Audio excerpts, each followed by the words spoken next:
어떤 목사님이 모친이 돌아가셔서 그 부친을 집에 모시게 되었습니다. 그래서 부친께서 예배에 참석을 하게 되었는데, 근데 맨 앞자리에 앉아서 설교 시간만 되면은 계속 꾸벅꾸벅 그렇게 조는 것입니다. 그래서 목사님이 부친에게 교인들 보기에 민망하니까 제 체면을 봐서라도 좀 졸지 말았으면 좋겠다. 그렇게 하니까 그 부친 말씀이, 나도 그러고 싶은데 설교가 너무 길고 지루해서 내가 졸지 않을 수 없구나. 교인들 생각해서 좀 간단하고 재미있게 설교해 주면 좋겠다. 그렇게 하면서 계속 또 조는 것입니다. 그래서 목사님이 꾀를 내었습니다. 그래서 목사님 아들한테 알바를 시킨 겁니다. 할아버지 옆에 앉아서 같이 예배드리다가 할아버지가 졸면은 흔들어 깨워 달라고 했습니다. 그러면 하루에 5,000원 주겠다고 그렇게 약속이었습니다. 그 후로 이 부친은 예배 시간에 졸 수가 없었습니다. 근데 몇 주가 지난 후에 이 부친이 다시 예배 시간, 설교 시간에 또 졸기 시작하는 겁니다. 그런데 아들이 옆에 앉아 있는데 할아버지를 깨우지 않는 겁니다. 그래서 목사님이 아들을 불러서 왜 깨우지 않느냐고 하니까 아들이 하는 말이, 할아버지가 예배 시간에 깨우지 않으면은 10,000원 주신다고 했다는 그런 이야기입니다. 부친이 더 큰 약속을 한 것입니다. 지금 바이블타임 성경 읽기 순서가 아브라함 이야기를 읽고 있습니다. 하나님이 아브라함을 부르시면서 큰 약속을 그렇게 하셨습니다. 창세기 12장 1절 2절 우리 말씀 같이 읽어보겠습니다. 창세기 12장 1절 2절 시작. 여호와께서 아브라함에게 이르시되 너는 너의 고향과 친척과 아버지의 집을 떠나 내가 내게 보여줄 땅으로 가라.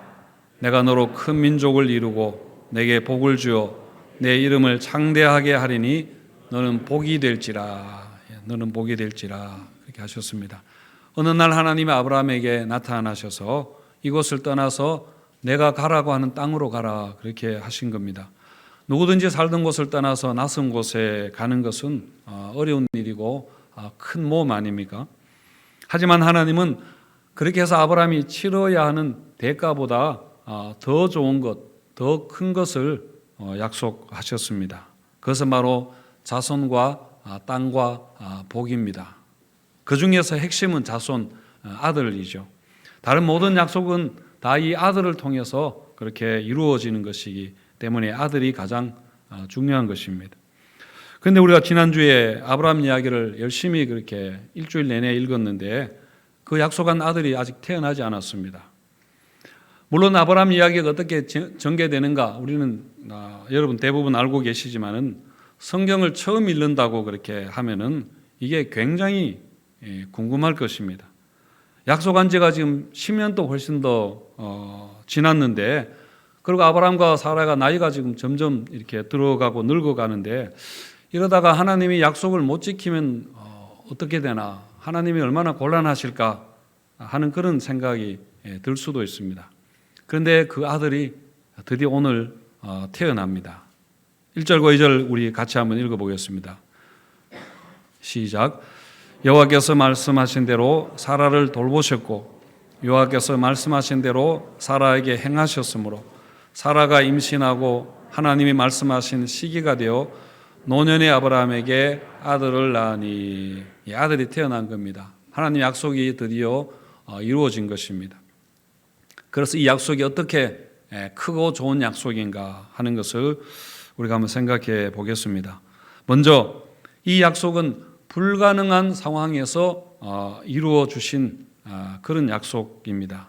사람이 보기에 전혀 가능성이 없는 절망의 상태에서 이루어진 그런 약속이 일어난 기적입니다. 여러분, 창세기는 무에서 유를 창조하신 하나님의 창조 이야기입니다. 하나님이 말씀으로 천지를 창조하셨습니다. 빛이 있으라 그렇게 하시자 빛이 있었고, 그래서 우주 만물이 그렇게 시작이 되었습니다. 그렇게 하나님이 창조하신 것을 보니까 보시기에 참 좋았습니다. 하나님 만드신 거니까 얼마나 좋았겠습니까? 하지만 곧 문제가 발생하게 되는데 죄가 들어오고 인간이 타락하면서 하나님이 만드신 그 좋았던 창조가 또 일그러지게 깨어지게 되죠.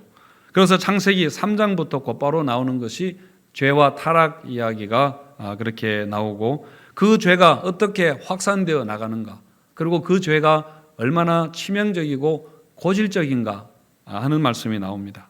그 죄의 심각성을 보여주는 두 가지 대표적인 사건을 창세기에서 기록하고 있는데 바로 노아 홍수와 바벨탑 사건입니다. 얼마나 죄가 이렇게 심각한가를 보여주는 것이죠.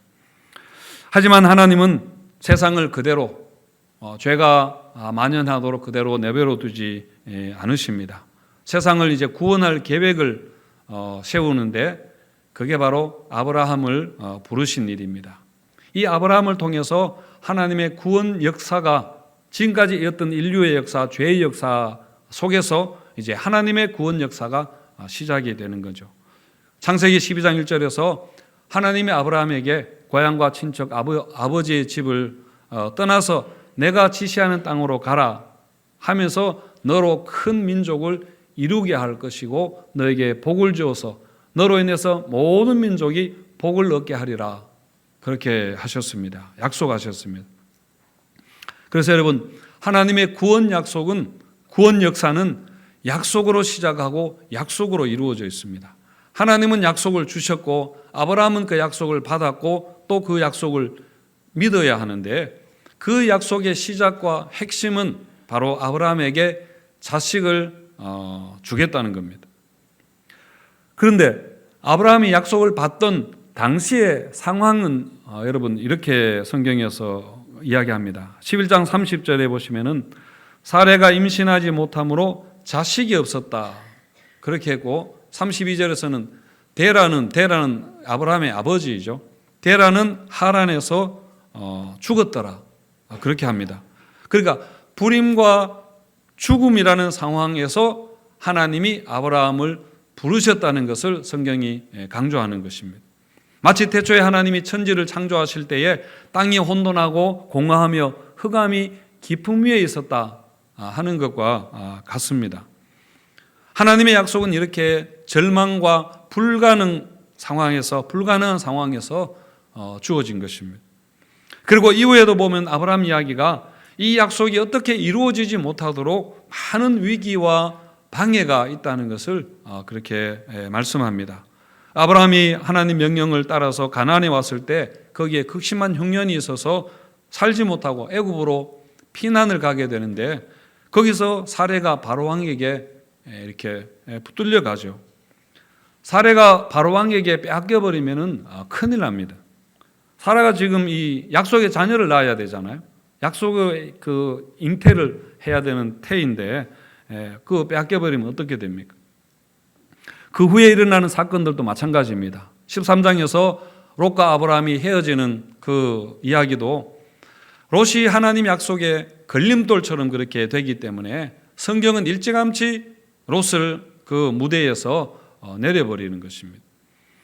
그리고 16장에서 애굽 여인 하갈을 통해서 이스마엘을 아브라함이 낳게 되는데 이것도 하나님의 약속을 인간적인 방법으로 이루려고 하는 그런 유혹이라는 겁니다.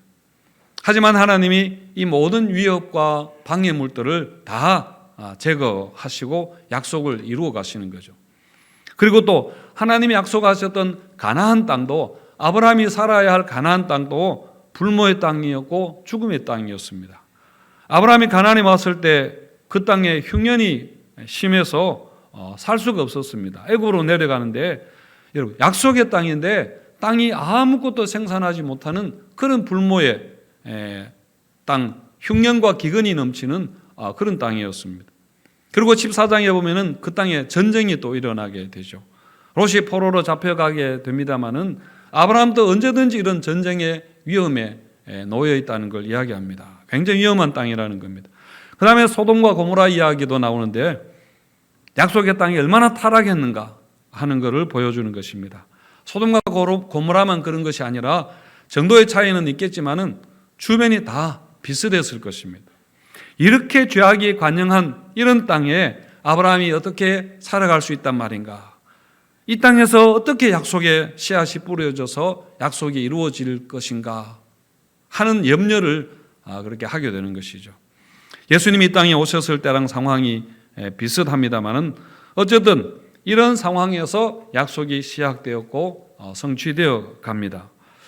하지만 오늘 말씀은 그런 황무지에서 약속의 자녀가 드디어 태어난 것을 보도하죠. 2절에 보시면은 노년에 아브라함에게 아들을 낳으니 그렇게 했고 5절에서는 그의 아들 이삭이 그에게 태어날 때에 100세였다 합니다.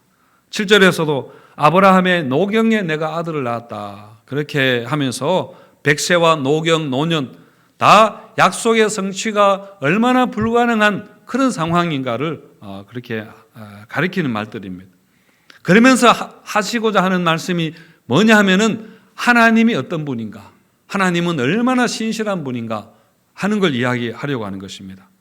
아마 별로 위험하지 않은 이런 안전한 곳에서 그리고 또 위협도 별로 없고 또 아들이 일찍 태어났다라면 사람들이 하나님을 별로 주목하지 않았을 겁니다. 일어날 일이 일어났다, 당연한 일이 일어났다 그렇게 생각하겠죠. 그래서 하나님은 가장 불가능한 상황에서 그렇게 아들을 낳게 하셨습니다. 그러면서 하나님이 누구신가 하는 것을 보여주려고 하시는 거죠. 이런 절망적인 불가능한 상황에서도 약속하시는 약속을 이루신 것은 그 하나님을 믿고 그리고 앞으로도 어떤 상황에서도 하나님 약속하신 것은 반드시 이루어진다는 것을 믿으라고 그렇게 우리에게 말씀하고 있습니다. 그래서 여러분 이 아브라함 이야기는 우리 믿음의 아주 중요한 기초가 되는 것입니다. 하나님이 천지 창조하실 때에 아무것도 없는 무에서 말씀으로 창조하셨습니다. 그리고 사라의 죽은 태에서 아들이 태어나게 약속이 잉태하게 되었습니다. 마찬가지로 예수님이 동정녀 마리아의 몸에서 태어나셨고 십자가에 죽으시고 무덤에서 다시 살아나셨습니다. 우리도 마찬가지입니다. 우리도 죄와 허물로 죽었던 자들인데 하나님이 그리스도와 함께 우리를 일으키신 것입니다. 우리를 살리신 것입니다. 이렇게 여러분 우리는 이 믿음으로 구원받았기 때문에 또한 이 믿음으로 우리가 살아가야 합니다. 그러기 위해서는 믿음으로 살아가기 위해서는 많은 훈련과 연습이 필요합니다. 여러분 훈련되지 않으면은 믿음이 아무리 있다고 해도 현실의 문제에서 믿음이 별로 힘을 발휘하지 못하게 됩니다. 저는 가끔씩 바둑 TV를 그렇게 보는데요. 프로 기사들이 바둑을 두는 걸 보면은 참 재미있습니다. 물론 해설자가 이제 해설을 해줍니다만은 그것을 보면은 이렇게 저도 대충 어디에 두어야 될지 이렇게 수가 보이기도 하고 그렇게 하는데요. 하지만 제가 막상 바둑을 두면은 형편은 없습니다. 바둑을 두려고 하면 어디에 둬야 될지 수가 전혀 보이지 않습니다. TV를 보고 훈수를 둘 때는 그렇게 잘 보이던 수가 막상 제가 두려고 하면은 보이지 않는 것이죠. 그래서 제가 바둑을 두지 않는 것이 보는 것은 재미가 있는데 실제로 두면은 어떻게 해야 될지 잘 몰라서 그렇습니다. 재미가 없게 되는 것 같습니다. 제 눈은 굉장히 프로 수준인데 제 실력은 완전 아마추어 하수입니다. 여러분 우리 믿음도 이와 비슷하지 않겠습니까? 우리가 성경을 듣는 것은 굉장히 고수인데 실제 우리 삶은 너무 하수가 아닙니까? 우리가 교회 생활은 수십 년에서 아주 수가 높은데 교회를 보면 척 수가 보이는데 여러분 실제 우리 안에 있는 신앙은 형편이 없지 않은가요? 그래서 막상 어떤 문제에 부닥치게 되면은 어떻게 하는가 하면 그냥 익숙한대로 세상적인 방식대로 그냥 해결해버리고 그냥 인간적인 대안을 자꾸 그렇게 찾기가 쉽상인 것입니다. 그래서 여러분 믿음의 삶을 진짜 살기 위해서 우리에게는 훈련이 필요합니다. 연습이 필요합니다. 지금 바이블타임 성경 읽기 하고 있기 때문에 제가 두 가지 팁을 드린다면은 첫째는 우리가 성경 읽기를 여러분 같이 하는 겁니다. 구역이나 다른 소그룹 많은 친구들과 같이 여러분 우리가 성경을 읽는 것입니다. 물론 같이 읽는 것이 읽는데도 좋지만은 우리가 말씀을 적용하고 그 말씀을 나누기 위해서 우리 같이 하는 사람들이, 동지들이 여러분 꼭 필요합니다. 그리고 둘째는 오늘의 감사 제목 적는 부분이 있는데, 여러분 감사 일기를 매일 쓰는 것도 아주 좋은 그런 훈련입니다. 감사 일기를 우리가 자꾸 쓰게 되면은 그 말씀이 내 것으로 이렇게 소화되는데 굉장히 유익합니다.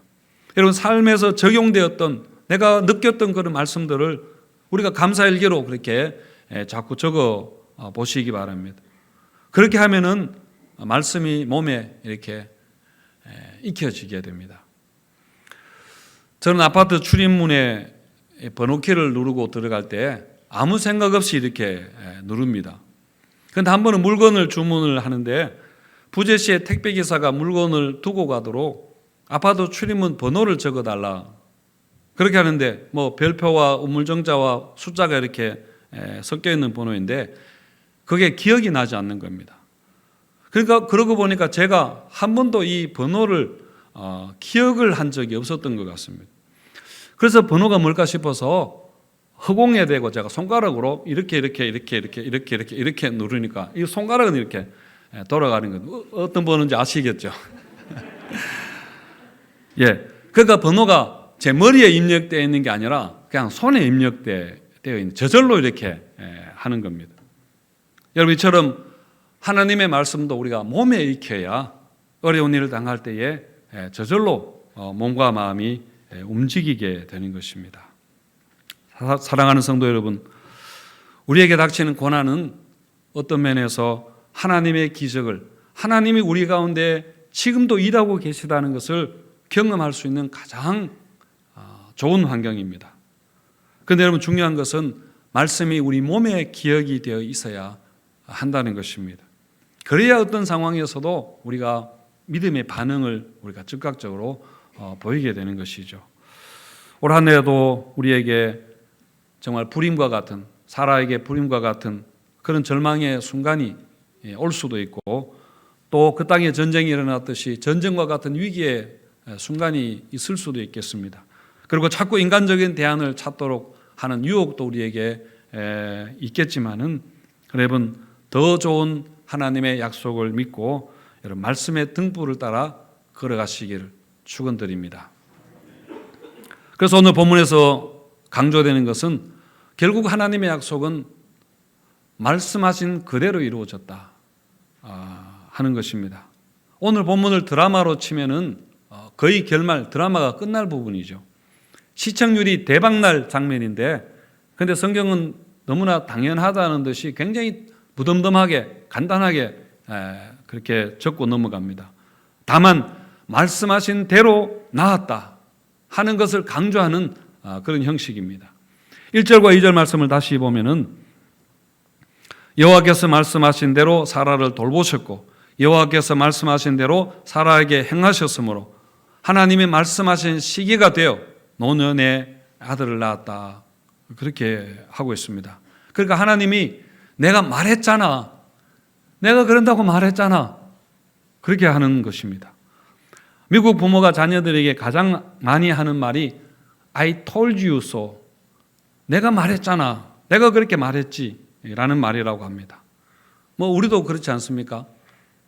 까불면 맞는다고 했지, 내가 말했어 안 했어, 이렇게 많이 하죠.